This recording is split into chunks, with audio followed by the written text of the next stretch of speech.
السلام علیکم ورحمۃ اللہ وبرکاتہ. الحمد للہ رب العالمین والصلاة والسلام على اشرف الانبیاء والمرسلین نبینا محمد وعلى آلہ واصحابہ وسلم تسلیما کثیرا. اما بعد، اعوذ باللہ من الشیطان الرجیم. بسم اللہ الرحمن الرحیم. قال اللہ عز وجل: تبارک الذی بیدہ الملک وهو على كل شیء قدیر الذي خلق الموت والحياة ليبلوكم أيكم أحسن عملا وهو العزيز الغفور. وقال الله عز وجل: فمن كان يرجو لقاء ربه فليعمل عملا صالحا ولا يشرك بعبادة ربه أحدا. وقال رسول الله صلى الله عليه وسلم: إنما الأعمال بالنيات وإنما لكل امرئ ما نوى فمن كانت هجرته إلى الله ورسوله فهجرته إلى الله ورسوله ومن كانت هجرته لدنيا يصيبها أو امرأة ينكحها فهجرته إلى ما هاجر إليه. رواه الصحيحين. محترم سامعین کرام، عزیز دوستو اور ساتھیوں، جیسے کہ ہمارے علم میں یہ بات ہے کہ ہمارے جو درس کا سلسلہ چل رہا ہے وہ توحید پر چل رہا ہے، اور توحید کے دروس میں الحمدللہ یہ 18واں درس ہے. توحید میں جس موضوع پر ہم بات کر رہے ہیں وہ یہ ہے کہ ایک مسلمان کس طریقے سے توحید کا حق ادا کر سکتا ہے، کیا کیا شروط ہے جس شروط کو اپنا کر کے مسلمان توحید کا حق ادا کر سکتا ہے. تو سب سے پہلی شرط ہم پڑھے تھے کہ علم حاصل کرنا چاہیے. دوسری شرط تھی کہ دین سے محبت ہو. تیسری شرط جو علم سیکھے اس پر عمل کرنے کی نیت کرنا. چوتھی شرط جس کے بارے میں ہم پڑھے تھے کہ جو علم سیکھے اس پر عمل کرنا ہے. اور پانچویں شرط جس کے بارے میں ہم پچھلے درس میں شروع کیے ہیں جس موضوع پر بات کرنا، وہ یہ ہے کہ جو عمل ہم کر رہے ہیں اس میں اخلاص ہونا.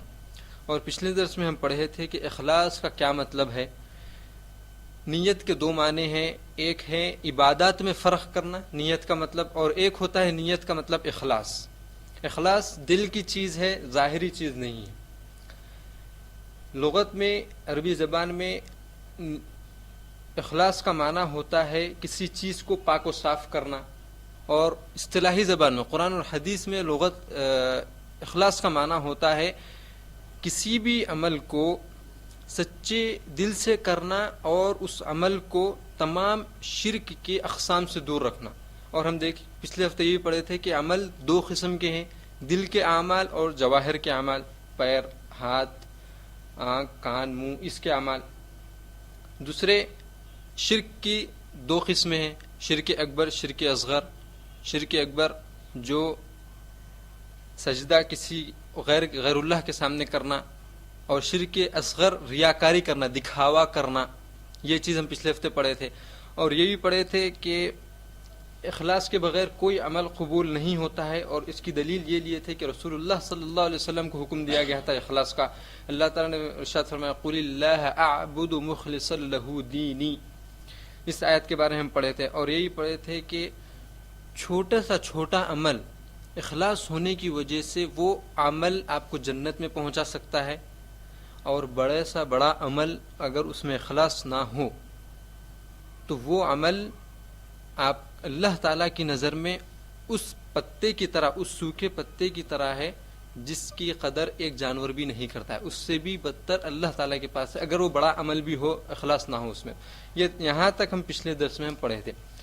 اخلاص کے بغیر اللہ تبارک و تعالیٰ کوئی اعمال قبول نہیں کرتے ہیں. اس کی دلیل ہم پچھلے درس میں اس آیت سے لیے تھے: وما امروا الا ليعبدوا الله مخلصين له الدين. لیکن حدیث میں اخلاص کی جو وضاحت کی گئی ہے اور یہ بتلایا گیا ہے کہ تمام اعمال کا دار و مدار نیتوں پر ہے. تمام اعمال کا دار و مدار نیتوں پر ہے. آپ جو بھی عمل کریں گے، چاہے وہ دینی ہو کہ دنیاوی عمل ہو، چاہے آپ نماز پڑھ رہے ہوں کہ آپ اپنے آفس میں کام کر رہے ہوں، چاہے آپ چل رہے ہوں، چاہے آپ بیٹھے ہوئے ہوں، آپ بیٹھے ہوئے ہیں تو کیوں بیٹھے ہوئے ہیں، کیا نیت ہے آپ کی؟ آپ جا رہے ہیں کہیں تو آپ کی کیا نیت ہے؟ آپ سوچ رہے ہیں تو آپ کی کیا نیت ہے؟ آپ دیکھ رہے ہیں تو آپ کی کیا نیت ہے؟ آپ سن رہے ہیں تو آپ کی کیا نیت ہے؟ آپ کچھ کام کر رہے ہیں اپنے ہاتھوں سے تو آپ کی کیا نیت ہے؟ اس نیت کے حساب سے آپ کو ثواب ملے گا۔ اور کس لیے آپ کر رہے ہیں؟ اللہ کی خوشنودی کے لیے کر رہے ہیں یا پھر دنیاوی مفاد کے لیے کر رہے ہیں، دنیا میں کچھ حاصل کرنے کے لیے، اس کے حساب سے ثواب ملے گا۔ بولنے کا مقصد ہر اعمال کا دار و مدار، چاہے وہ دینی ہو کہ دنیاوی ہو، دنیاوی سے مراد آپ پچھلے ہفتے میں بتلایا تھا کہ آپ جاب بھی اگر کرتے ہیں، پیسہ بھی کماتے ہیں اور نیک نیت ہے آپ کی نیت صاف ہے، آپ کے اندر اخلاص ہے، تو اس پر بھی آپ کو ثواب ملتا ہے۔ ہر عمل کا دار و مدار نیتوں پر ہے۔ اس کی دلیل آپ حدیث سے لیجئے۔ اس حدیث کو صحیح مسلم اور صحیح بخاری نے حضرت عمر بن خطاب رضی اللہ تعالیٰ عنہ سے روایت کیا ہے۔ رسول اللہ صلی اللہ علیہ وسلم کا ارشاد ہے، انما الاعمال بالنیات، ہر عمل کا دار و مدار نیتوں پر ہے۔ اور نیت کے معنی دو بتلایا تھا میں پچھلے درس میں، ایک عبادتوں میں فرق کرنا ہے اور دوسرا اخلاص۔ اور یہاں پر جو اس حدیث میں جو ذکر ہے نیت کا، یہاں پر ہے اخلاص۔ انما الاعمال بالنیات وانما لکل امرئ ما نوى، اور ہر شخص اتنا ہی ثواب پائے گا اور اسی کا ثواب پائے گا جس نے اس کی نیت کی ہے۔ وانما لکل امرئ ما نوى، جو شخص جس چیز کی نیت کیا ہے اس کو وہی چیز ملے گی۔ فمن كانت ہجرته الى اللہ ورسولہ فہجرته الى اللہ ورسولہ، کوئی شخص اگر اللہ اور رسول اللہ صلی اللہ علیہ وسلم کی طرف ہجرت کرتا ہے تو اس کو گویا کہ اس نے اللہ اور رسول اللہ صلی اللہ علیہ وسلم کی طرف ہجرت کی ہے۔ اس کا کیا مطلب ہے، اس کو کس طریقے سے ہم کو سمجھنا ہے اس کو ہم بعد میں سمجھیں گے، لیکن اس کا ترجمہ پہلے آپ حدیث کا سمجھ لیں۔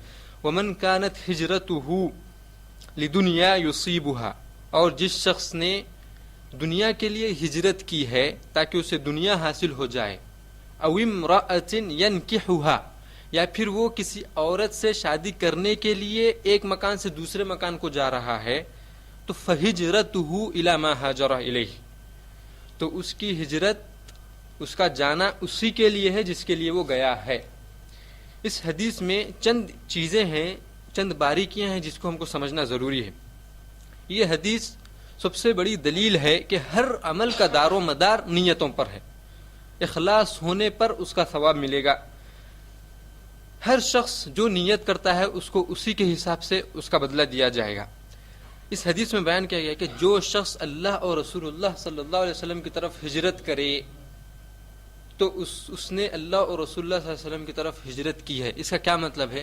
اس کا مطلب یہ ہے کہ جو شخص، ہجرت کسے کہتے ہیں؟ سب سے پہلے ہجرت کسے کہتے ہیں اس کو سمجھنا، اور ہجرت کے کتنے اقسام ہیں اس کو سمجھنا ضروری ہے۔ یہ سمجھنے کے لیے ہجرت کہتے ہیں لغت میں، عربی زبان میں ہجرت کہتے ہیں چھوڑ دینا کسی چیز کو چھوڑ دینا ہجرت ہے۔ ہم انڈیا کو چھوڑ کر کے یہاں پر آئے ہیں تو یہ ہجرت ہوئی، ہم نے انڈیا کو چھوڑا ہے۔ یہ کس زبان میں ہے؟ عربی زبان میں ہجرت کا مطلب ہے چھوڑنا کسی چیز کو۔ یہ پیپر پکڑا ہوا تھا، میں اس کو چھوڑ دیا، یہ ہجرت ہے۔ یہ عربی زبان میں ہجرت کا مطلب۔ اصطلاحی زبان میں، قرآن اور حدیث میں، اور اس حدیث میں کیا مطلب ہے ہجرت کا؟ من کانت ہجرتہ، اس کا مطلب قرآن اور حدیث میں جب ہجرت کہا جاتا ہے تو تین قسم کی ہجرت جو ہے نا اسلام میں موجود ہے۔ سب سے پہلی ہجرت مکۃ المکرمہ کو چھوڑ کر کے کوئی اسلامی ملک کی طرف آنا، یہ ہجرت ہے، لیکن یہ ہجرت اب ختم ہو چکی ہے۔ کیوں ختم ہو چکی ہے؟ رسول اللہ صلی اللہ علیہ وسلم کے زمانے میں کس کی حکومت تھی مکہ میں؟ کفار قریش کی، جو مشرکین مکہ ہیں ان کی وہاں پر حکومت تھی، تو وہ دارالکفر تھا، وہاں پر کفار کی حکومت تھی اور وہاں پر مسلمانوں کو عبادت کرنی نہیں دی جاتی تھی۔ اسی لیے رسول اللہ صلی اللہ علیہ وسلم اور صحابہ کرام رضی اللہ تعالیٰ عنہم وہاں سے ہجرت کرے، مکہ کو چھوڑ کر کے کہاں پر آئے؟ مدینہ المنورہ میں آئے۔ وہاں پر آ کر کے، وہاں پر کیوں آئے؟ کیونکہ وہاں پر مسلمانوں کی حکومت تھی، اور یہ ہجرت آج کے زمانے میں ختم ہو چکی ہے۔ یہ علمی چیزیں سمجھنا بہت ضروری ہے۔ ہجرت کسے کہتے ہیں؟ مکہ سے اب کوئی شخص مکہ سے چھوڑ کر کے مدینہ آئے یا پھر ریاض کو آئے یا جدہ کو آئے اور یہ کہے کہ میں ہجرت کیا ہوں، اور ہجرت کا ثواب کیا ہے سب سے پہلے یہ سن لے۔ رسول اللہ صلی اللہ علیہ وسلم نے کہا کہ جو شخص ہجرت کرتا ہے دین کے لیے، اپنے دین بچانے کے لیے، اپنی عبادت کرنے کے لیے، تو اس کا ثواب یہ ہے کہ اس کے تمام چھوٹے اور بڑے گناہ معاف ہو گئے۔ ہجرت کرنے کا خالی آپ ہجرت کریں تو آپ کے تمام چھوٹے اور بڑے سب گناہ معاف ہو چکے ہیں۔ تو یہ ہے اس کا ثواب۔ تو اگر کوئی شخص اس زمانے میں مکہ کو چھوڑ کر کے مدینہ آئے یا کوئی اور شہر کو آئے سعودی عرب میں اور یہ کہے کہ میں ہجرت کیا ہوں، کیونکہ رسول اللہ صلی اللہ علیہ وسلم مکہ کو چھوڑ کر کے دوسرے مدینہ کو آئے تھے، مدینہ المنورہ کو، تو میں بھی ہجرت کیا ہوں رسول اللہ صلی اللہ علیہ وسلم کی اتباع کرتے ہوئے، تو غلط ہے، کیونکہ وہ ہجرت ختم ہو چکی ہے۔ اور اس کی دلیل بھی ہے کہ رسول اللہ صلی اللہ علیہ وسلم کا ارشاد ہے لا ہجرت بعد الفتح، مکے سے ہجرت کرنا، مکے کو چھوڑ کر کے کوئی اور ملک کو جانا ہے، کوئی اور شہر کو جانا اپنے دین بچانے کے لیے، یہ ہجرت ختم ہو چکی ہے۔ کب ختم ہوئی؟ جب مکہ المکرمہ فتح ہوا، جب اللہ تعالیٰ نے مسلمانوں کو، رسول اللہ صلی اللہ علیہ وسلم کو اور مسلمانوں کو مکہ میں قیام دیا اور وہاں پر فتح حاصل ہوئی، تو وہ ہجرت ختم ہو چکی ہے۔ تو یہ ہجرت نہیں رہی، اب اسلام میں یہ ہجرت ختم ہو چکی ہے۔ دوسری قسم جو ہجرت کی ہے اور جو ابھی باقی ہے وہ یہ کہ کوئی کفار کے ملک کو چھوڑ کر کے مسلمانوں کے ملک کی طرف آنا۔ کیوں آئے؟ کیونکہ اپنے دین کو بچانے کے لیے۔ شرط ہے ہجرت کرنے کے لیے آپ کے پاس شرط ہونا ضروری ہے، وہ یہ ہے کہ آپ کو آپ کے ملک میں، جس ملک میں آپ رہ رہے ہیں کفار کے ملک میں، وہاں پر آپ کو اللہ کی عبادت نہیں کرنے دی جا رہی ہے۔ مثال کے طور پہ فرانس ہے، فرانس میں نقاب پر اور مسلمان عورتوں پر اور مسجدوں پر، نماز پڑھنے والوں پر پابندی لگائی جا رہی ہے کہ فلاں مسجد نہیں ہونا چاہیے، فلاں جمعہ نہیں ہونا چاہیے، عورت نقاب نہیں پہننا چاہیے، برقع نہیں۔ یہ پابندیاں ہیں کہ نہیں ہیں؟ فرانس میں یہ ہو رہا ہے۔ کوئی شخص وہ فرانس کا ملک چھوڑ سکتا ہے اللہ کے لیے، اپنے دین کو بچانے کے لیے، اگر وہ سعودی عرب یا مسلمانوں کے کسی بھی کنٹری کی طرف اگر وہ آتا ہے اپنے دین کو بچانے کے لیے، تو یہ ہجرت ہے یہاں اس حدیث میں مقصود، اپنے دین کو بچانے کے لیے کوئی کفار کے ملک کو چھوڑ کر کے مسلمانوں کے ملک میں آنا۔ ہم یہاں پر جتنے بیٹھے ہوئے ہیں، ہم اپنے ملک کو چھوڑ کر کے یہاں پر آئے ہیں، لیکن ہم کیوں آئے ہیں؟ پیسے کمانے کے لیے آئے ہیں۔ ہر ایک کا اپنا اپنا مقصد ہے، کوئی پڑھنے کے لیے آئے ہیں، کوئی جاب کے لیے آئے ہیں۔ اگر کوئی شخص یہاں پر انڈیا کو چھوڑ کر کے یہاں پر آئے اور یہ کہے کہ میں ہجرت کیا ہوں، کفار کے ملک کو چھوڑ کر کے سعودی عرب کو آیا ہوں، یہ ہجرت ہے، تو غلط ہے۔ کیوں؟ کیونکہ آپ کو انڈیا میں عبادت کرنی دی جا رہی ہے، آپ کو انڈیا میں کوئی پابندی نہیں ہے، آپ کو انڈیا میں مسجدوں میں روکا نہیں جا رہا ہے، آپ کو پابندی نہیں ہے نقاب پر، آپ کو کپڑوں پر پابندی نہیں ہے، داڑھی پر پابندی نہیں ہے، آپ کو اپنے اسلامی لحاظ، اپنے اسلامی طریقہ اپنانے پر کوئی پابندی نہیں ہے، تو یہاں پر ہجرت نہیں ہوگی۔ اگر آپ کو انڈیا میں روکا جا رہا ہے ان چیزوں سے، تو تب آپ کے اوپر، آپ اگر وہاں سے چھوڑ کر یہاں پر آئیں گے تو وہ ہجرت ہوئی ہے جو اس حدیث میں ذکر ہے، جس کی وجہ سے آپ کے تمام گناہ معاف ہوں گے۔ لیکن کوئی شخص کفار کے ملک میں جس کو عبادت کرنے دی جا رہی ہے وہاں رہ رہا ہے، پھر وہ بولے کہ میں یہ ملک میں چھوڑ کر کے اسلامی ملک میں آ رہا ہوں، ہجرت کر رہا ہوں، تو یہ غلط ہے، یہ غلط ہے، یہ سمجھنا بہت ضروری ہے۔ یہ دوسری ہجرت ہے، اور یہ ہجرت موجود ہے آج کے زمانے میں بھی۔ اگر کوئی شخص اپنے دین کو بچانے کے لیے ایک اسلامی ملک میں آئے گا، اپنے دین کو بچانے کے لیے خالصتاً، تو اس کے تمام گناہ معاف ہو جائیں گے۔ یہ دوسری قسم ہے۔ تیسری قسم، جس کی ضرورت ہم کو، چاہے ہم کون سے بھی کنٹری میں رہو، چاہے اسلامک ملک میں رہو، کہ ہم کعبۃ اللہ میں رہو، کہ کہیں بھی رہو، اس ہجرت کی ضرورت ہم سب کو ہے، اور ہمیشہ سے اور ہمیشہ رہے گی یہ ہجرت، تیسری قسم کی ہجرت۔ اور وہ ہجرت ہے گناہوں کو چھوڑ کر کے نیکیوں کی طرف آنا، دین کو جو چھوڑ چکے ہیں، اس سے دور ہو چکے ہیں، دین کو اپنانا، دین کا جو علم حاصل نہیں کیے ہیں اس علم کو حاصل کرنا، یہ ہے تیسری قسم ہجرت کی۔ اور آپ بتائیں کہ ہم میں سے کون ایسا ہے جس کو اس ہجرت کی ضرورت نہیں ہے؟ جو توبہ کرے اپنے گناہوں سے اور نیکیوں کی طرف آئے، اس کے بھی اللہ تعالیٰ تمام گناہ معاف کر دیتے ہیں۔ تو علماء کرام نے کہا ہے کہ جو شخص گناہوں کو چھوڑ کر کے نیکیوں کی طرف آتا ہے، گویا کہ اس نے ہجرت کی ہے، اور یہ ہجرت ہم تمام کو کرنا بہت ضروری ہے۔ اور یہ ہجرت کے لیے کوئی وقت معین نہیں ہے، کوئی مہینہ نہیں ہے کہ رمضان ہی ہونا یا حج کا مہینہ ہی ہونا یا پھر صبح ہی ہونا، دوپہر ہی ہونا، شام ہی ہونا، یا فلاں شخص کے سامنے بیٹھ کر کے آپ کو یہ کرنا ہے. ابھی یہاں بیٹھے ہوئے ہیں ہم، ابھی یہ کوئی شخص چاہتا ہے کہ میں گناہوں کو چھوڑ کر کے نیکیوں کی طرف آؤں، اللہ سے توبہ کروں اپنے گناہوں کی، علم نہیں حاصل کیا تھا علم حاصل کروں، یہ نیت کرے اور یہ ہجرت کرنے کا ارادہ کرے تو ابھی بھی کر سکتا ہے کوئی بھی شخص. یہ ہے 3 قسمیں ہجرت کی. اس حدیث میں تیسری قسم میں سے 3 قسموں میں سے ایک قسم جائز نہیں ہے، اور وہ ہے مکۃ المکرمہ کو چھوڑ کر کے کوئی اور شہر کی طرف ہجرت کرنا. یہ اب باقی نہیں ہے. 2 ہجرتیں باقی ہے، کوئی ملک کو چھوڑ کر کے کفار کے ملک کو جہاں پر عبادت نہیں کرنی دی جا رہی وہاں چھوڑ کر کے مسلمانوں کے ملک کو آنا، اور تیسری ہجرت جو باقی ہے وہ ہے اور ہم کو ہمیشہ اس کی ضرورت ہے، وہ ہے گناہوں کو چھوڑ کر کے نیکیوں کی طرف آنا. اس حدیث میں اللہ اور رسول اللہ صلی اللہ علیہ وسلم کی طرف ہجرت کرنے کا مطلب یہ ہے، جو تیسری قسم ہے ہجرت کی اور جو دوسری قسم ہے وہ 2 ہجرتیں اس میں شامل ہیں. وہ 2 ہجرتیں، اور جو شخص یہ 2 ہجرتوں میں سے ایک بھی ہجرت کرے گا اس کے تمام گناہ معاف ہو جائیں گے. آپ بولیں گے دوسری جو ہجرت ہے، دوسری قسم جو ہجرت کی ہے وہ تو سمجھ میں آتی ہے کہ کسی ملک کو چھوڑ کر کے آنا، اس میں تمام گناہ معاف ہو سکتے ہیں. لیکن تیسری جو قسم ہے، خالی توبہ کرنے سے کیا تمام گناہ معاف ہو جاتے ہیں؟ ایک شک ہے ہمارے کو کہ صرف میں یہاں بیٹھا ہوا ہوں فی الوقت، مسجد میں بھی نہیں ہوں اور مجھے وضو بھی نہیں ہے، کیا میں یہاں پر اگر دعا کروں گا تو کیا میرے تمام گناہ معاف ہو جائیں گے؟ تو آپ کے تمام گناہ معاف ہو جائیں گے. بلکہ دلیل دیتا ہوں میں آپ کو. اللہ تعالیٰ نے قرآن کریم میں فرمایا ہے قل لعبادی الذین اسرفوا علی انفسہم لا تقنطوا من رحمت اللہ. قل لعبادی الذین، رسول اللہ صلی اللہ علیہ وسلم سے ارشاد ہے کہ آپ میرے ان بندوں کو فرما دیجئے جنہوں نے گناہ کرنے میں حد سے زیادہ بڑھ گئے ہیں. اور سب سے بڑا گناہ کیا ہے؟ سب سے بڑا گناہ کیا ہے؟ شرک. جو شخص شرک کی کسی بھی قسم میں، چاہے وہ شرک اکبر ہو کہ شرک اصغر ہو، ریاکاری میں بھی اگر وہ مبتلا تھا پہلے، ابھی بیٹھ کر کے اگر وہ توبہ کرے تو اس کی توبہ قبول ہے. لا تقنطوا من رحمت اللہ. اللہ تعالیٰ نے فرمایا کہ میری رحمت سے نا امید مت ہو.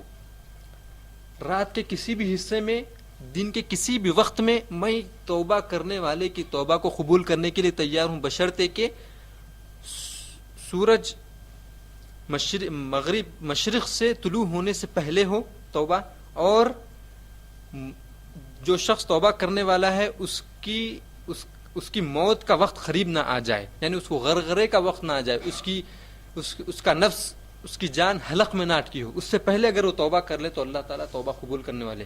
اس کے علاوہ آپ یہاں بیٹھ کر کے اگر توبہ کریں گے تو اللہ تعالیٰ اس کا جواب بھی دیں گے کہ میں نے توبہ قبول کی ہے. اس کی دلیل کیا ہے؟ اللہ تعالیٰ نے قرآن کریم میں فرمایا ہے وَإِذَا سَأَلَكَ عِبَادِي عَنِّي فَإِنِّي قَرِيبٌ. جب آپ سے میرے بارے میں میرے بندے، رسول اللہ صلی اللہ علیہ وسلم سے ارشاد ہے یہ کہ اگر آپ سے میرے بارے میں میرے بندے اگر مجھ سے میرے بارے میں پوچھیں آپ سے تو آپ کہہ دیجئے کہ میں ان سے بہت قریب ہوں. اور دوسری آیت میں اللہ تعالیٰ نے فرمایا کہ میں ان سے شہرک کون سی ہوتی ہے معلوم ہے؟ جی یہاں پر ڈاکٹرز دیکھتے ہیں، دیکھیے یہاں لگا کر کے ان کا جو ہے نا رگ مال لے رہے کہ نہیں، یہ شہرک بولتے ہیں. اس شہرک سے بھی قریب ہے اللہ تبارک و تعالیٰ. فإنی قریب اجیب دعوت الداعی. آپ دعا کر رہے ہیں تو آپ کے ذہن میں کیا ہے کہ اللہ تعالیٰ دعا سن رہے ہیں، ہے کہ نہیں؟ اللہ تعالیٰ جواب دے رہے ہیں یہ نہیں ہے، لیکن اللہ تعالیٰ کا وعدہ ہے. اور علماء کرام نے تاکیداً اس آیت کو ذکر کرتے ہوئے فرمایا ہے کہ مسلمانوں کو یہ یاد رکھ لینا چاہیے، مسلمانوں کو یہ یاد رکھ لینا چاہیے کہ اللہ تبارک و تعالیٰ نے وعدہ کیا ہے کہ جو دعا مانگیں گے وہ قبول ہوگی، بشرطے کیا ہے؟ یقین ہو. اور یقین ہمارے میں بہت کم ہے آج کے زمانے میں. ہم اسلام 5 ارکان ہمارے پاس ہے، ایمان کے 6 ارکان ہیں، لیکن احسان، ہم دعا کرتے وقت ہمارے ذہن میں یہ ہونا چاہیے کہ اللہ تبارک و تعالیٰ وعدہ کیے ہیں کہ میری دعا کا جواب دیں گے، قبول کریں گے، یہ وعدہ ہے اللہ تبارک و تعالیٰ کا. تو بتانے کا مقصد کہ اگر آپ یہاں بیٹھ کر کے تیسری قسم کی جو ہجرت ہے، گناہوں کو چھوڑ کر کے نیکیوں کی طرف آنا، اگر وہ آپ ابھی بھی کریں گے تو اللہ تبارک و تعالیٰ تمام گناہ معاف کرنے پر قادر ہے. جیسے کہ آپ کے نام اعمال میں کوئی گناہ ہی نہیں ہے، بلکہ آپ کے گناہوں کو اللہ تبارک و تعالیٰ نیکیوں میں تبدیل کر دیں گے، چاہے وہ کتنے بھی بڑے گناہ ہوں گے، اس کو اللہ تبارک و تعالیٰ نیکیوں میں تبدیل کر دیں گے. اللہ تعالیٰ اس کی دلیل کہاں ہے؟ اللہ تعالیٰ قرآن کریم میں فرماتے ہیں فَأُولَئِكَ يُبَدِّلُ اللَّهُ سَيِّئَاتِهِمْ حَسَنَاتٍ.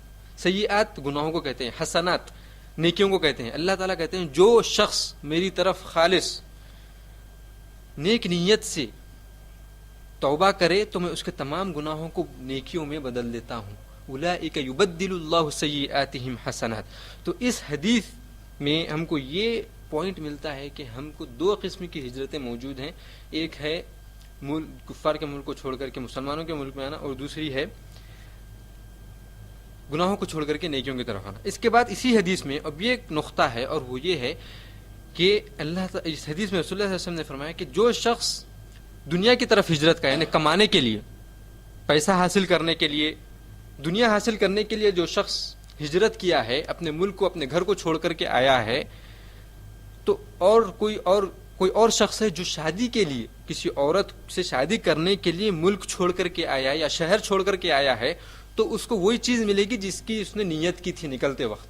اس کو وہ چیز ملے گی. یہاں پر کیا سمجھ میں آیا ہے؟ اس کو وہ چیز ملے گی. یعنی کہ اگر آپ یہاں پر رزق کی تلاش میں آئے ہیں اور آپ کو اگر خدا نہ خواستہ 6 مہینے تک اگر آپ کو جاب نہیں ملا ہے، تو آپ کو یہ یقین ہونا چاہیے کہ رسول اللہ صلی اللہ علیہ وسلم کا وعدہ ہے کہ جو شخص نیت کر کے آیا ہے وہ چیز کو ملے گی. آپ کو جاب ملنے میں دیر ہوگی لیکن ملے گا ضرور جاب. یہ آپ کو اس حدیث سے سمجھنا ہے. آپ نیت کچھ بھی کریں، اگر آپ جو نیت کریں ہیں وہ نیت کر کے آپ جب نکلے ہیں تو جس جگہ آپ پہنچے ہیں حاصل کرنے کے لیے وہ چیز حاصل ہونے میں وقت لگے گا لیکن ملے گی. اس حدیث کے ذریعے سے یہ سمجھنا ضروری ہے. ایسا نہیں ہے کہ آپ جو چیز حاصل کرنے کے نکلے ہیں اللہ تعالیٰ اس میں آپ کو خسارہ دے، ایسا ہو ہی نہیں سکتا. کیونکہ جو لوگ دنیا کے لیے کام کرتے ہیں ان کو دنیا میں ان کو اتنا اجر ملتا ہے، اور جو لوگ دین کے لیے کام کرتے ہیں ان کو دنیا اور آخرت دونوں میں اجر ملتا ہے. اور میں اس حدیث میں اور بات آگے بڑھانا نہیں چاہتا ہوں کیونکہ ہمارے پاس بہت اور چیزیں ہیں جس کو ہم کو پڑھنا ہے اس درس میں. اس حدیث میں دنیا حاصل کرنے کے لیے، اور اگر کوئی شخص شادی کے لیے اگر جاتا ہے تو اس کو وہ چیز ملے گی. اور ایک پوائنٹ اس میں یہ ہے کہ جب اللہ اور رسول اللہ صلی اللہ علیہ وسلم کی طرف آپ ہجرت کر رہے ہیں تو کیا کہا گیا اس حدیث میں کہ اس نے اللہ اور رسول اللہ صلی اللہ علیہ وسلم کی طرف ہجرت کی ہے. صحیح ہے، کہا گیا یہ الفاظ. اور دوسری وقت جب کہا گیا کہ وہ دنیا کے لیے شادی کرنے کے لیے ہجرت کیا ہے تو کیا کہا گیا کہ اس نے جہاں ہجرت کی وہ اس کے لیے ہے. یعنی علماء کرام نے اس نقطے کو بتلایا ہے کہ اللہ اور رسول اللہ صلی اللہ علیہ وسلم کو کی طرف ہجرت کرنا ایک عظمت والی چیز ہے. اسی لیے رسول اللہ صلی اللہ علیہ وسلم نے کہا کہ وہ اللہ اور رسول اللہ صلی اللہ علیہ وسلم کی طرف ہجرت کیا ہے. اور جو دنیا اور جو باقی جو فانی چیزیں ہیں اس کی طرف جو ہجرت کرتا ہے اس کا ذکر ہی نہیں کرے، یعنی کہ وہ اللہ اور رسول اللہ صلی اللہ علیہ وسلم کی طرف حقیر ہے، اس لیے اس کا ذکر نہیں ہوا. اس حدیث سے یہ بھی ہم کو نقطہ ملتا ہے. اس حدیث کا بتلانے کا مقصد ہجرت کرنے کا ثواب، تمام گناہ چھوٹے اور بڑے تمام گناہ معاف ہو جاتے ہیں.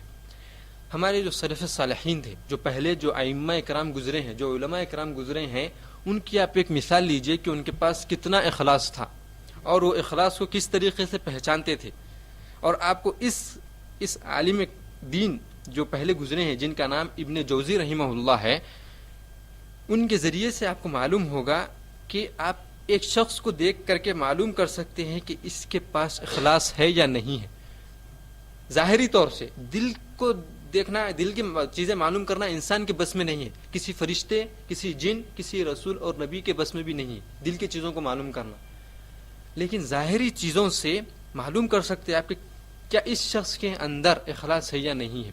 ابن جوزی رحمہ اللہ فرماتے ہیں، ان کا قول ہے اخلاص بتلاتے ہوئے کہ جس شخص کے اندر اخلاص ہوتا ہے اس کے بارے میں تعریف کرتے ہوئے کہتے ہیں من اصلح سریرتہ فاح ابیر فضلہ، کہ جس شخص کے اندر اخلاص ہوتا ہے، اچھی نیت ہوتی ہے، دل اس کا صاف ہوتا ہے ہر برائی سے، چھوٹے اور بڑے شرک سے، جب اس کا دل صاف ہوتا ہے تو اس کی اچھائیوں کی خوشبو لوگوں کے درمیان میں پھیل جاتی ہے.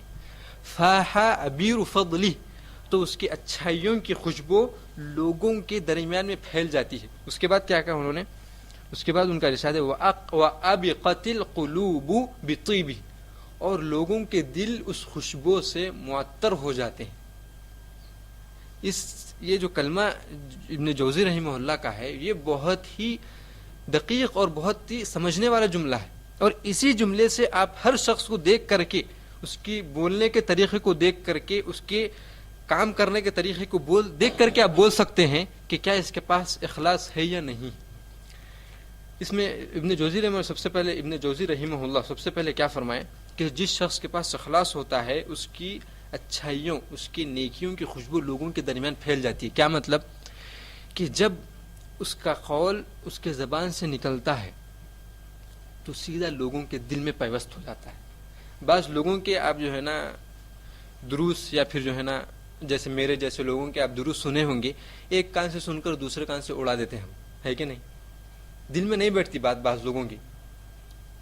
لیکن یہاں پر ابن جوزی رحمہ اللہ فرما رہے ہیں کہ جس شخص کے پاس اخلاص ہوتا ہے، جب وہ اپنی زبان سے کلام نکالتا ہے تو وہ لوگوں کے کانوں کے پردوں پر جب پڑتی ہے تو سیدھا دلوں میں اتر جاتی ہے۔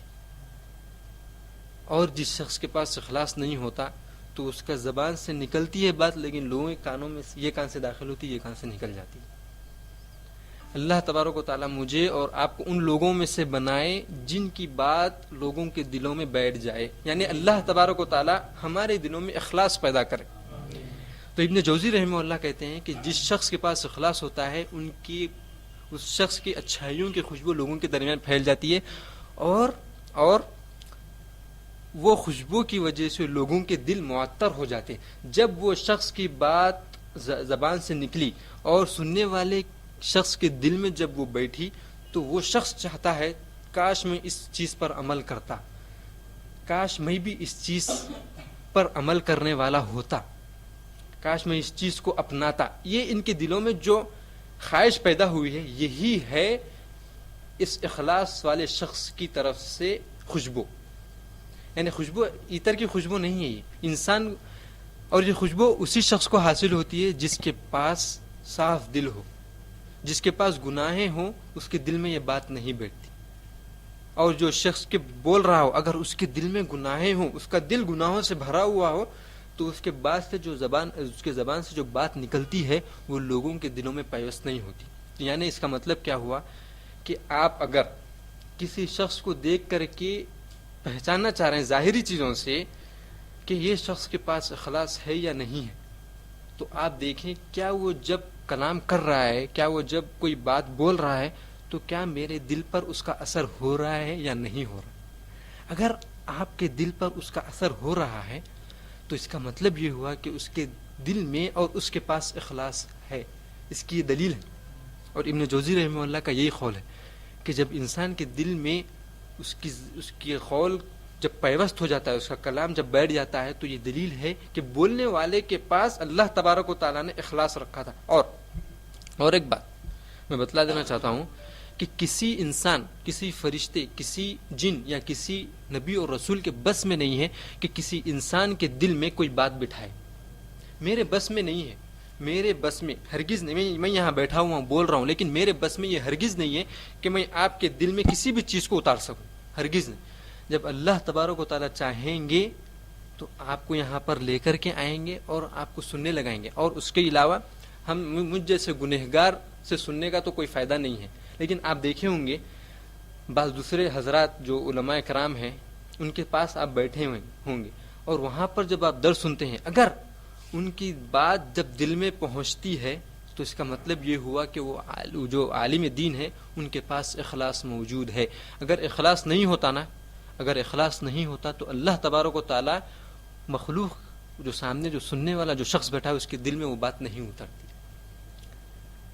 فمن اصلح سریرته فاح ابیر فضله وابقت القلوب بطیبه، تو اس کے اچھے کلام کی وجہ سے لوگوں کے دل خوش ہوتے ہیں۔ تو آپ پہچان سکتے ہیں کہ آدمی جب کلام کر رہا ہے اس کا اگر اثر آپ کے دل پر ہو رہا ہے تو اس کے اندر کچھ نہ کچھ اخلاص ہے۔ اگر وہ کچھ کام کر رہا ہے اور وہ کام کو دیکھ کر کے آپ کے دل پر کچھ اثر ہو رہا ہے تو اس کا مطلب یہ ہے کہ اس کے کام میں کچھ اخلاص ہے۔ مثلا آپ کسی کو نماز پڑھتے ہوئے دیکھے ہیں اور وہ نماز اتنی اچھی طریقے سے پڑھا ہے کہ آپ کو دل خوش ہو گیا، کاش میں بھی ایسی نماز پڑھتا. آپ کے دل میں اتر گئی وہ چیز, تو اس کا مطلب یہ ہوا کہ وہ شخص جو عمل کر رہا ہے وہ خالصتاً اللہ کے لیے کر رہا ہے. تبھی اللہ تبارک و تعالیٰ نے آپ کے دل میں اس کے عمل کا جگہ بنائی ہے. کیوں؟ کیونکہ وہ شخص آ کر کے نہیں بولا آپ کو کہ میرے عمل کو یا میرے قول کو تم اپنے دل میں بٹھاؤ, نہیں بولا. کس نے بٹھایا ہے؟ اللہ تبارک و تعالیٰ. اور غیبوں کے جاننے والا کون ہے؟ اللہ تبارک و تعالیٰ. جب اللہ تبارک و تعالیٰ نے جان لیا کہ یہ شخص کے اندر, میں اپنے آپ کو بتا رہا ہوں لیکن میں اس شخص میں سے نہیں ہوں جس کے پاس اخلاص ہے. اور اخلاص جو ٹاپک ہے نا, وہ ایسے علماء کرام کے لیے بولنے کے لیے, ایسے علماء کرام بول سکتے ہیں اس پر جنہوں نے اس پر عمل کیا ہے. میں یہاں پر بیٹھا ہوں, اس کا مطلب یہ نہیں ہے کہ میرے پاس اخلاص ہے, اس کی یہ دلیل نہیں ہے. میں یہاں بیٹھا ہوں تاکہ مجھے اور آپ کو تذکیر ہو جائے, یاد دہانی ہو جائے کہ اخلاص کی کیا اہمیت ہے. تو جس شخص کے پاس اخلاص ہوتا ہے اس کی زبان سے جب کلام نکلتا ہے یا وہ جو عمل کرتا ہے تو لوگوں کے دلوں میں پیوست ہو جاتا ہے. یہ ابن جوزی رحمہ اللہ کا قول, ہم کو اس سے یہ معلوم. ابن جوزی رحمہ اللہ کے پاس کتنا اخلاص تھا آپ یہ دیکھیں. ابن جوزی رحمہ اللہ کے پاس کتنا اخلاص تھا آپ یہ دیکھیں. بس آپ ابن جوزی رحمہ اللہ فرماتے ہیں کہ جب وہ درس دیتے تھے تو ان کے سامنے ہزاروں کے لوگ بیٹھے ہوئے ہوتے تھے. ان کے سامنے 10,000 20,000 ہزاروں میں لوگ بیٹھے ہوئے ہوتے تھے. تو جب وہ بولتے تھے تو بعض لوگوں کے دل نرم پڑ جاتے تھے, بعض لوگ رونے لگتے تھے, بعض لوگ گناہوں سے توبہ کرنے لگتے تھے اسی مجلس میں, بیٹھے ہوئے مجلس میں. جب بھی تو وہ یہ دیکھتے تھے تو وہ فرماتے تھے دل میں اللہ تعالیٰ سے کہتے تھے اے اللہ. اور یہ جو جملہ کہہ رہے ہیں اس کو آپ یعنی غور سے سنیں اور سمجھنے کی کوشش کریں. وہ ابن جوزی رحمہ اللہ جب یہ منظر دیکھتے کہ لوگ میرے واعظ و نصیحت کی وجہ سے رو رہے ہیں, کسی کا دل نرم ہو رہا ہے اللہ کے لیے, کوئی گناہ چھوڑ رہا ہے, تو وہ دل میں اللہ سے کہتے تھے اے اللہ اگر میں قیامت کے دن آپ نے میرے اوپر عذاب لکھا ہے اگر, تو مجھے جب عذاب آپ دیں گے تو آپ ان لوگوں کو جو میرے سامنے بیٹھے ہوئے ہیں ان کو آپ اطلاع ہونے مت دیں, ان کو آپ نہ بتلائیں قیامت کے دن کہ میں نے اس شخص کو جو تمہارے سامنے بیٹھ کر کے واعظ و نصیحت کرتا تھا میں اس کو عذاب دے رہا ہوں. ان کو ظاہر ہونے مت دے. کیوں؟ اب سوال یہاں پر یہ آتا ہے کیوں ابن جوزی رحمہ اللہ یہ اللہ تعالیٰ سے کیوں دعا کرے. وہ اسی دعا میں کہتے ہیں یہ میں اپنے لیے نہیں کہہ رہا ہوں, یعنی کہ انسان جب بچنے کے لیے کہتا ہے تو کہتا ہے کہ لوگوں کو معلوم نہ ہو, ہے کہ نہیں. جب عذاب آ رہا ہے تو لوگوں کو معلوم نہ ہو تو کیا ہوتا ہے کہ لوگ نہیں دیکھے تو عذاب گزر جائے, یہ اچھا ہے, یہی کہتے ہیں نا. تو ابن جوزی رحمہ اللہ کہتے ہیں کہ میں اپنے لیے نہیں کہہ رہا ہوں, میں اپنے بچاؤ کے لیے نہیں کہہ رہا ہوں, بلکہ جو لوگ مجھے سن رہے ہیں کل کے دن یہ لوگ یہ نہ کہیں کہ یہ شخص جس ہستی کی طرف, جس مقام اور جس معبود کی طرف وہ دعوت دیتا تھا اسی نے اس کو عذاب دیا ہے. یعنی کہ ان کے پاس اتنا اخلاص تھا کہ وہ یہ نہیں چاہتے تھے کہ اگر میں کل کے دن میرے اوپر اگر آپ نے عذاب لکھا ہے تو لوگ نہ دیکھیں, کیونکہ آپ کی توہین نہ ہو. یعنی اللہ تبارک و تعالیٰ کے بارے میں لوگ برا نہ سوچیں کہ اچھے لوگوں کو بھی عذاب جب مل رہا ہے. اس سے کیا معلوم ہوا کہ اچھے لوگوں کو بھی جب عذاب مل رہا ہے تو اچھائی کرنے کا کیا فائدہ, یہی سوچتے ہیں نا. اگر کوئی اچھا شخص جہنم میں جائے تو لوگ کیا کہتے ہیں, اجی صاحب مولوی صاحب ہو کے قرآن یاد کر کے نمازاں پڑھ کے بھی جب جہنم میں جا رہے ہیں تو اس سے اچھا تو میں ہوں بغیر پڑھے کے بھی میں جہنم میں جا رہا ہوں. یہ شیطان ذہن میں ڈالتا. تو اسی چیز کو دور کرنے کے لیے وہ کہہ رہے ہیں کہ لوگ یہ نہ سمجھیں, آپ کے بارے میں برا نہ سمجھے, اللہ تبارک و تعالیٰ کی ذات کے بارے میں برا نہ سمجھے, ذات الہی کے بارے میں برا نہ سمجھے. تو اس قول سے ہم کو یہ بات معلوم ہوئی کہ ابن جوزی رحمہ اللہ کے پاس اخلاص, اور ابن جوزی رحمہ اللہ بہت ہی بڑے عالم, عمل کرنے والے, اپنے علم پر عمل کرنے والے اور اخلاص والے اور دنیا میں زہد اختیار کرنے والے عالم تھے. تو یہ ایک میں قصہ سنا رہا تھا کیونکہ جو سلف صالحین ہیں, جو علماء کرام پہلے گزرے ہیں, جو لوگ گزرے ہیں, ان کی سیرت پڑھنے سے ہم کو سبق ملتا ہے کہ ہم کو کس طریقے سے زندگی گزارنا ہے. سب سے پہلے رسول اللہ صلی اللہ علیہ وسلم کی سیرت اسوۃ حسنہ کہا گیا. سب سے بہترین چیز اگر کسی کی اتباع آپ کرنا چاہ رہے ہیں تو رسول اللہ صلی اللہ علیہ وسلم. اس کے بعد صحابہ کرام رضی اللہ تعالیٰ عنہ, صحابہ کرام رضی اللہ تعالیٰ عنہ میں 4 صحابہ سب سے بڑے ہیں, ابوبکر رضی اللہ تعالیٰ عنہ, عمر رضی اللہ تعالیٰ عنہ, عثمان رضی اللہ تعالیٰ عنہ, علی رضی اللہ تعالیٰ عنہ. پھر ان کے بعد دوسرے صحابہ کرام آتے ہیں. اس کے بعد آپ کسی کی سیرت پڑھنا چاہ رہے ہیں تو وہ ہے تابعین, جو صحابہ کے بعد آئے تھے، صحابہ رضی اللہ تعالیٰ عنہم کے بعد آئے تھے، تابعین رحمہ اللہ، اس کے بعد تبع تابعین، بتانے کا مقصد پچھلے لوگوں کے قصے اور ان کی زندگی کے بارے میں پڑھنے سے ہم کو سبق ملتا ہے اور ہم کو سمجھ آتی ہے کہ ہم کو کس طریقے سے زندگی گزارنا ہے۔ اخلاص کے بارے میں اللہ تبارک و تعالیٰ نے کئی آیتوں میں ارشاد فرمایا ہے۔ اللہ تعالیٰ کا قول ہے قرآن کریم میں، تبارک الذی بیدہ الملک وہو علی کل شیء قدیر، اور میں یہ ایک آیت اور اس کے بعد اب یہ ایک آیت ہے، اس آیت کو بتلا کر کے میں اپنی بات کو، اس درس کو ختم کرتا ہوں۔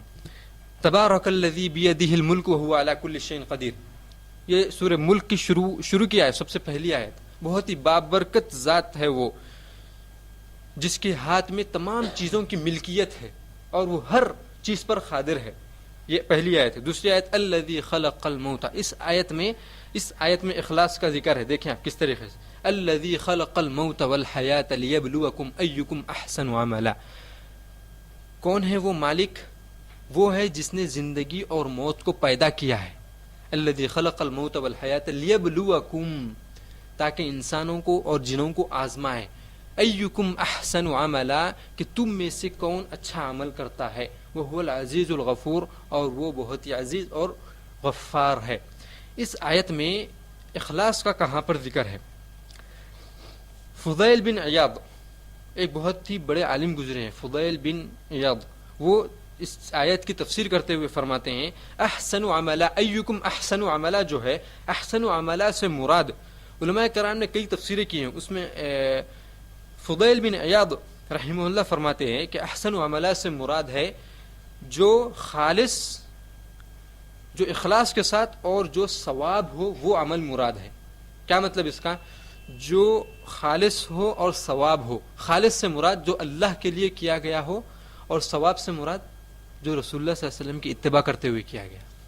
میں پچھلے درس میں بتلایا تھا کہ عمل آپ اللہ کے لیے کر رہے ہیں اور اس میں رسول اللہ صلی اللہ علیہ وسلم کا طریقہ نہیں ہے تو عمل بیکار ہے، رسول اللہ صلی اللہ علیہ وسلم کا طریقہ موجود ہے لیکن اللہ کے لیے نہیں ہے تو عمل بیکار ہے۔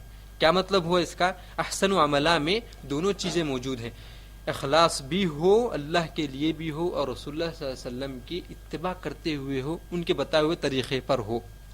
دوسری آیت میں اخلاص کا اللہ تعالیٰ ذکر کرتے ہوئے فرماتے ہیں، اور اس آیت میں اللہ تعالیٰ نیک عمل کرنے کی ہدایت بھی دے رہے ہیں اور کس طریقے سے نیک عمل کرنا ہے وہی بتلا رہے ہیں، اور یہ آیت اس درس کی آخری آیت ہے۔ اللہ تعالیٰ کا ارشاد ہے فمن کان یرجو لقاء ربہ، جو شخص بھی اللہ سے ملنے کی امید رکھتا ہو۔ اب آپ مجھے بتلائیں کہ کافر امید رکھتا اللہ سے ملنے کی یا مسلمان اللہ سے ملنے کی مراد رکھتا؟ مسلمان۔ اب ہم کون ہیں؟ مسلمان ہے کہ کافر ہے؟ الحمدللہ مسلمان۔ تو یہ آیت کس کے لیے ہوئی؟ مسلمانوں، ہمارے لیے، مسلمانوں کے لیے۔ کیا ہے؟ غور سے سنیں، میں اسی لیے بتلاؤں نا کہ آیت ہمارے لیے ہے، بتلانے کا مقصد یہ ابھی جو بولا میں، یہ آیت ہمارے لیے ہے تو غور سے سننا مقصد ہے۔ فمن کان یرجو لقاء ربی، جو شخص بھی اللہ سے ملنے کی امید رکھتا ہو، یقین رکھتا ہو، ایمان رکھتا ہو، کیا ضروری ہے اس پر؟ فلیعمل عملا صالحا، تو اس شخص پر ضروری ہے کہ وہ نیک اعمال کرے۔ عمل دو قسم کے، پہلے ہی بتلایا تھا کہ ایک نیک عمل ہوتے ہیں اور ایک برے اعمال ہوتے ہیں۔ یہاں پر ذکر نیک اعمال کرنے کا، نیک اعمال کرنے کا، برے اعمال نہیں۔ فلیعمل عملا صالحا، اللہ تعالیٰ نے عمل کرنے کا حکم دیا ہے، عمل کرنے کی ہدایت دی ہے۔ اس کے بعد اللہ تبارک و تعالیٰ کہہ رہے ہیں کہ کس طریقے سے عمل کرنا ہے وہی بتلایا اس آیت میں۔ اور یہ آیت سورہ کہف آپ کو یاد ہوگا، سورہ کہف ہم کب پڑھتے ہیں؟ جمعے کے دن۔ اور نعوذ باللہ بعض مسلمان ایسے ہیں جو صرف جمعے کو ہی قرآن کریم کھولتے ہیں، جمعے کے دن ہی قرآن کریم کھولتے ہیں، اور وہ بھی مسجد میں امام آنے سے 10 منٹ پہلے آتے ہیں اور سورہ کہف بغیر سمجھے کہ کئی غلطیوں کے ساتھ پڑھ کر کے چلے جاتے ہیں۔ یہ جو شخص، ایک ذکر یعنی ایک نصیحت کے طور پر میرے لیے اور آپ کے لیے، زیادہ تر میرے لیے، کہ جو مسلمان 24 گھنٹے میں ایک وقت بھی قرآن کریم کو نہ کھولے یا اس میں سے نہ پڑھے تو یہ سب سے بڑی محرومی ہے، سب سے بڑی محرومی ہے دنیا اور آخرت میں۔ کیوں؟ جو شخص اللہ پر ایمان رکھتا ہو وہ اس کی کتاب کو نہ پڑھے، یہ محرومی نہیں تو اور کیا ہے؟ اور وہ شخص 24 گھنٹوں میں سے 18 گھنٹے نیٹ کے اوپر بیٹھ کر کے لوگوں کے اسٹوریاں پڑھتا ہے، نیوز پڑھتا ہے، کیا کیا پڑھتا ہے کہ نہیں پڑھتا؟ میں جھوٹ بول رہا ہوں یا صحیح بول رہا ہوں؟ 18 گھنٹے 20 گھنٹے تک انٹرنیٹ پر بیٹھ کر کے ٹی وی کو دیکھتے ہوئے نیوز کو سنتا ہے، نیوز پڑھتا ہے، اپنے حاجت دنیا کرتا ہے، لیکن اس کو توفیق نہیں ہوئی کہ قرآن کریم کو کھولے. بتلانے کا مقصد، میں بات لمبی نہیں کرنا چاہوں، پہلے ٹائم بہت زیادہ ہو گیا. بتلانے کا مقصد 24 گھنٹے میں ایک وقت بھی اگر کوئی مسلمان قرآن کریم کھول کر کے نہ دیکھے تو بہت بڑی محرومی ہے. اس محرومی کا ذکر میں اپنے منہ سے نہیں کر سکتا. اللہ تبارک و تعالیٰ جانتے ہیں کہ ایک مسلمان اگر قرآن نہ پڑھے تو. اس آیت میں کہا گیا کہ فَلْيَعْمَلْ عَمَلًا صَالِحًا، کہ عمل نیک اعمال کرے. کس طریقے سے کرے؟ وَلَا يُشْرِكْ بِعِبَادَةِ رَبِّهِ أَحَدًا. اور یہ آیت آخری آیت ہے سورہ کہف کی، سب سے آخری جو آیت ہے وہ سورہ کہف کی یہی آیت ہے. تو اس میں اللہ تعالیٰ نے کہا ہے کہ وَلَا يُشْرِكْ بِعِبَادَةِ رَبِّهِ أَحَدًا، اور جب تم عبادت کرو، نیک اعمال کرو، تو میرے ساتھ کسی کو شریک مت کرو. وَلَا يُشْرِكْ. اور شرک کتنے قسم کا ہے؟ شرک اکبر ہے، شرک اصغر ہے. شرک اکبر سے ہم اتنا زیادہ قریب نہیں ہوتے ہیں الحمدللہ، لیکن شرک اصغر سے کسی کو چھٹکارا نہیں ہے. اور رسول اللہ صلی اللہ علیہ وسلم نے کہا کہ میں تم پر سب سے زیادہ اگر کسی شرک سے ڈرتا ہوں تو وہ شرک اصغر ہے. صحابہ نے پوچھا کہ شرک اصغر کیا ہے؟ تو ریاکاری، دکھاوا کرنا. اور یہ کسی بھی انسان کے اندر کسی بھی وقت کسی بھی طریقے سے داخل ہو سکتا ہے. یعنی یہ کمرے میں اگر اندھیرا ہو، رات ہو، تاریکی ہو، پورا اندھیرا ہے، کمرہ لگا ہوا ہے، پورا اندھیرا ہے، کالی چونٹی اگر چل کر کے آ رہی ہے تو آپ کو محسوس ہوتا ہے کہ اندر کمرے میں کالی چونٹی داخل ہو رہی ہے؟ نہیں ہوتا. اگر لائٹ ہو تو پھر بھی آپ کو دکھتا ہے. جس طریقے سے چونٹی اندر گھستی ہے، کالے پورے اندھیرے میں، کالی رات میں کالی چونٹی جب اندر گھستی ہے آپ کو نہیں محسوس ہوتا، اسی طریقے سے سیم ٹو سیم اسی طریقے سے ریاکاری کسی مسلمان کے اندر داخل ہو سکتی ہے اور اس کو پتہ بھی نہیں چلتا کہ میں ریاکاری کر بیٹھا. لیکن اللہ تعالی ہم کو ریاکاری سے بچائے. اس آیت کا بتلانے کا مقصد، اللہ تعالیٰ نے عمل صالح کرنے کا حکم دیا ہے، اور اس کے بعد کس کا حکم دیا؟ اخلاص، شرک نہیں کرنے کا حکم دیا ہے. اس درس کا خلاصہ یہ ہے کہ ہجرت 3 قسم کی ہے. ایک ہجرت جو ختم ہو چکی ہے وہ یہ ہے کہ مکہ چھوڑ کر کسی اور ملک کی طرف جانا، دین بچانے کے لیے ختم ہو چکی ہے. دوسری ہجرت کسی کفر کے ملک کو چھوڑ کر کے جہاں عبادت نہیں کی جا سکتی ہے، نہیں کی جا رہی ہے، وہاں چھوڑ کر کے کسی اسلامی ملک کی طرف آنا، یہ اب واقع ہے، یہ کر سکتے ہیں. اور تیسری ہجرت جو ہم کو سب سے زیادہ ضروری ہے، گناہوں کو چھوڑ کر کے نیکیوں کی طرف آنا.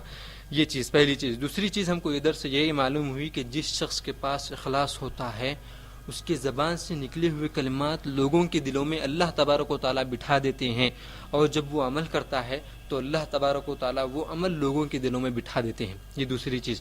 اور تیسری چیز یہ ہوئی کہ اللہ تبارک و تعالیٰ نے نیک عمل کرنے کا حکم دیا ہے، اور ساتھ ہی ساتھ اخلاص بھی اپنانے کا حکم دیا ہے. اسی بات پر میں اپنی بات کو ختم کرتا ہوں، اور اللہ تعالیٰ سے دعا ہے کہ اللہ یہاں پر جو بھی کہا اور سنا گیا اس پر ہم کو عمل کرنے کی توفیق عطا فرمائے. یا اللہ یہاں پر جو بھی کہا اور سنا گیا اس پر ہم کو عمل کرنے کی توفیق عطا فرمائے. یا اللہ ہم جو یہاں پر بیٹھ کر کے علم حاصل کیے ہیں، یا اللہ وہ علم کو ہمارے دلوں میں پیوست کر دیجیے. یا اللہ یہاں پر جتنے حضرات ہیں ان سب کے چھوٹے اور بڑے گناہوں کو معاف فرما دیجیے. یا اللہ ہم میں سے کسی کو محروم مت کیجیے اپنے اجر سے.